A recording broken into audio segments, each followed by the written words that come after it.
And as we talk about flying, we know it can be frustrating, right? Whether it's delays and cancellations, missing luggage, the baggage fees. Often the complaints to the airlines go unnoticed and unresolved. News 4's Lauren Hall joins us with a story of how a man from Buffalo caught the attention of American Airlines. Lauren? Good morning. A combination of creativity and kindness helped this flyer turn a canceled trip into a story that he will remember for years to come.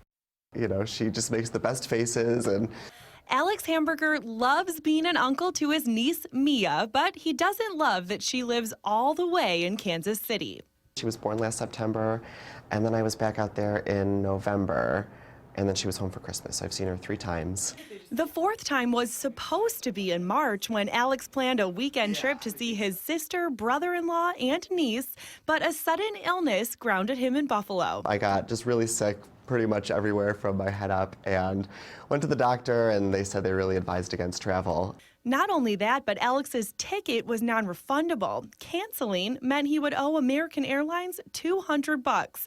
So he decided to write them a letter and explain. I write to you with the hopes that you may take mercy on me and afford a little sympathy for this flyer who was taken quite ill and had to postpone his trip to see his beloved niece. In semi-dramatic fashion, Alex went through the whole story.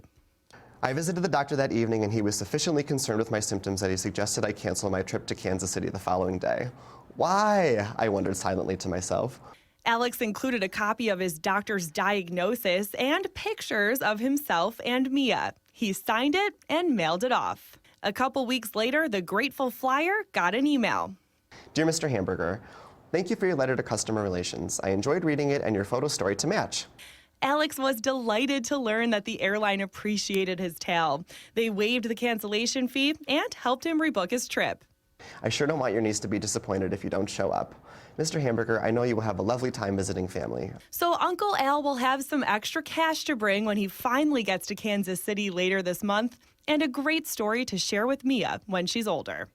To have just such a nice response from someone at the company, you know, really just brightened my whole day, and even the days since then, since I've been thinking about it and talking about it with different people. So Alex works in the nonprofit sector here in Buffalo. He's a big theater lover too, so you can see where he gets his compassion for others and also his storytelling ability. If you would like to read his entire letter, and it's very entertaining, we have posted it on our website, WIVB.com. It's on the along with the response from American Airlines. In addition to that, the airline told us that their customer relations team found his note very compelling and they were happy to assist him. Reporting, Lauren Hall, News 4 Wake Up. So wild, these stories never end this way. So I'm glad that he found success with his letter and, like you said, that impassioned plea.